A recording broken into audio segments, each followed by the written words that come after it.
un grup que és una mica filàntrop en el sentit de que utilitza el seu temps per reivindicar certes posicions socials, certes formes de dir si podem ajudar amb algú l'ajudem. Vull dir, perquè pensem que el temps és or i la millor inversió d'invertir aquest temps és intentar fer alguna cosa positiu amb el nostre temps i ajudant a la gent.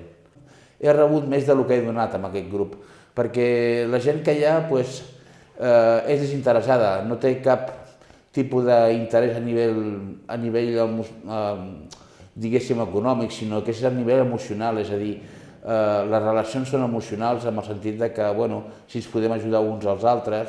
Ens mou alguna com és els problemes socials i el nexe podria ser que ens hem trobat gent que es mouen per instint. Les nostres trobades funcionen cada dimecres, com és avui, i funcionen en l'àmbit de que algú pot expressar una idea i a partir d'aquesta idea desenvolupar un tema. Poden ser variades, poden ser situacions que de vegades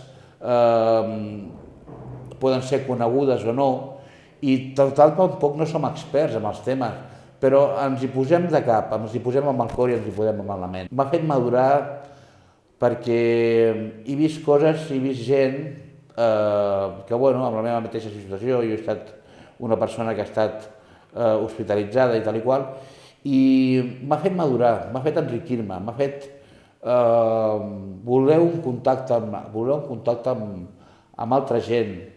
És a dir, no et diré, perquè clar, seria pecar de pedanteria ser millor persona, no és això, però sí estar més interessat en certs temes i en certes coses que fins llavors les veia passar per davant meu i no hi puc fer res, no està a l'alcance de la meva mà, però sí que s'hi pot fer alguna cosa, sí que hi podem treballar amb petites dosis i a petita escala. Home, jo crec que Sitges el que podria fer és escoltar-nos.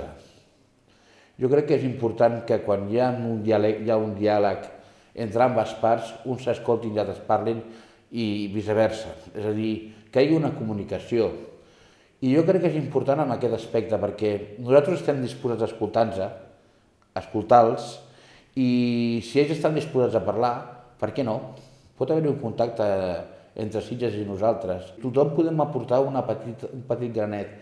Com l'altre dia vam fer la pel·lícula aquesta de Bailar la locura, vull dir, va haver-hi gent que s'hi va acostar i tal i qual, i vam veure que hi havia un interès, cosa que abans, possiblement, perquè totes aquestes qüestions d'enfermetats mentals i tal i qual poden ser un tabú, però s'han de trencar els tabús i s'han de trencar les regles, és a dir, les regles estan per trencar-les. I nosaltres pensem que si certes regles, si es poden trencar i poden millorar la cohesió i la manera de viure de la gent, pensem que s'han de trencar.